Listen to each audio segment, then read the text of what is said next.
Good day everyone! Today, magluluto po tayo ng piyaparan ang manok o ang Maranao chicken piyaparan. Bago ang lahat, please guys, click the subscribe and ring the bell for your notification. Narito po ang ating ingredients. Ang manok, niyog, palapa,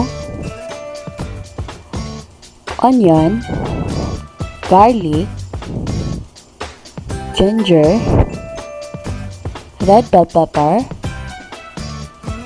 spring onion, at ang ating turmeric. Simulan na po natin ang pagluluto. Ilagay ang ating manok. Liitan po natin ng apoy. Isunod ang ating palapa. Guys, kung gusto niyong matuto paano gawin ng palapa, panoorin niyo po ang aking video tungkol sa paggawa ng palapa.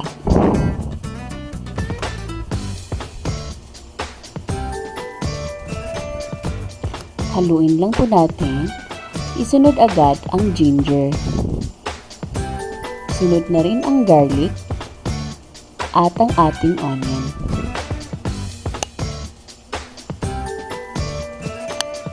Stir lang natin ng konti.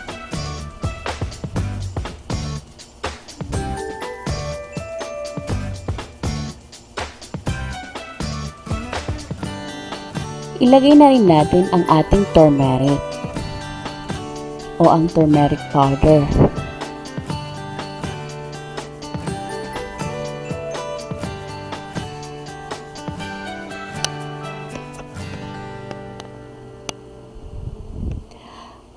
Guys, I will put the measurement on our description below.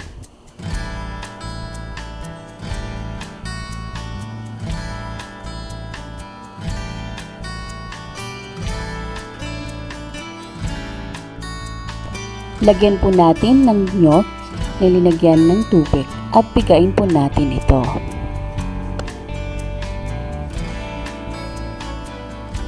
Pigain natin na maayos para lumabas ang kanyang katas.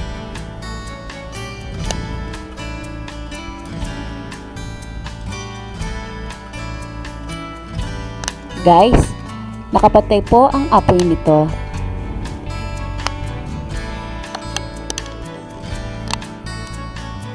Haluin po natin at paandarin na po natin ang ating apoy. Hayaan natin itong kumulo. Ilalagay ko na ang pangalawang batch ng tubig ng niyog, ang gatas ng niyog. Guys, kung ayaw nyo ng maraming gatas ng niyog, itong pangalawang batch pwede na lang pong tubig ang inyong ilagay.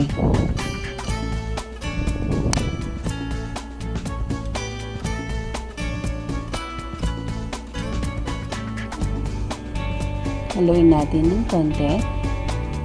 So, ang apoy nito ay nasa katamtaman lang po muna. Lalagay ko po ang half teaspoon ng asin.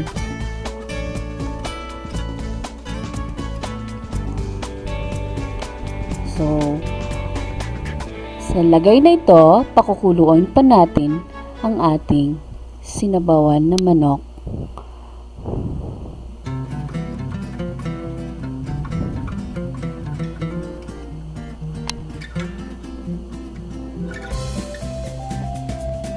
Ilagay na natin ang red bell pepper.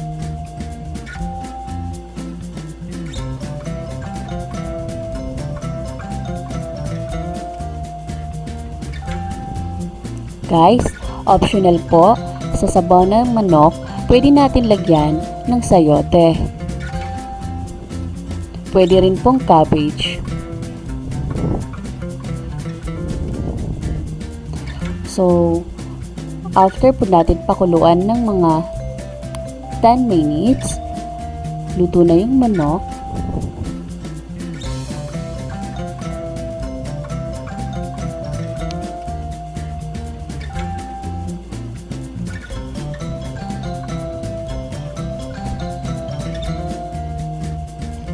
Ite-test ko po kung luto na ang manok.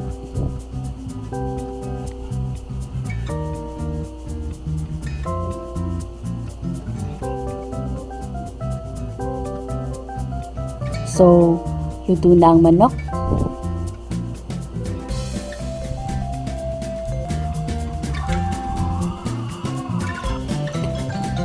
Sa pangalawang pagluluto natin, alisin po natin ang manok doon sa pinaglutuan ng sabaw. Sa isang pan, ilalagay natin ang ating niyog habang nakapatay ang ating apoy. Isusunod ang palapa. Ihalo na rin ang onion at ang ating red bell pepper. Paghahalo-haluin po natin ito at huwag natin kalimutan na lalagyan po natin ito ng turmeric powder.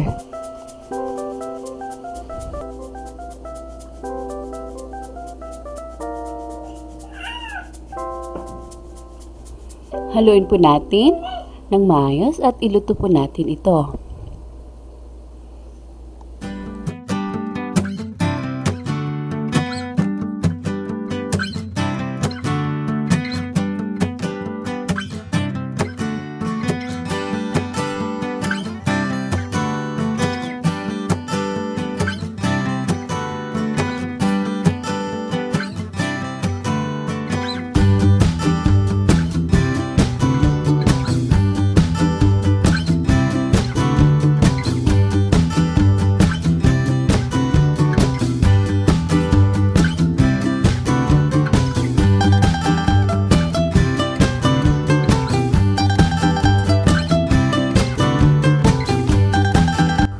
Lagyan po natin ng konting asin.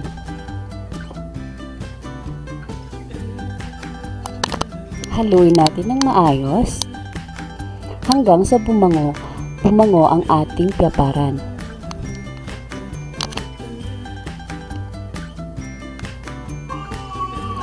Dahil mabango na to guys, pwede na natin ilagay ang manok na linuto galing dun sa sabaw.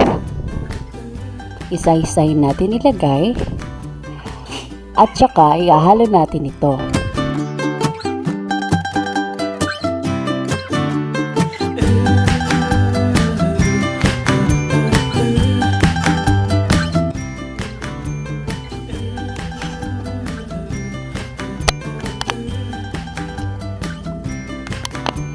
Guys, sprinkle po natin na ito ng tubig ng sabaw natin para hindi ito masyadong dry sa ilalim at maluto ng maayos. Konti lang po ito.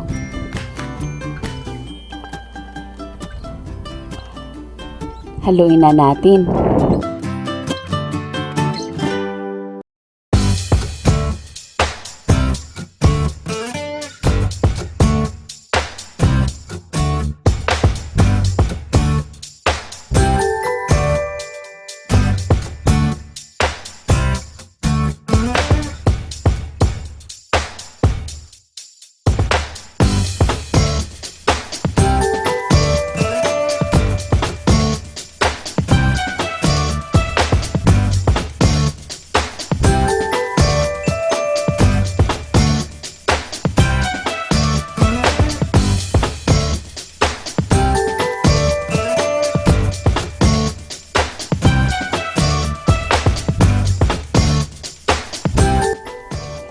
So guys, sa tingin ko, luto na ito. Ilagay na natin ang ating spring onion para sa huling ingredients na ating ilalagay.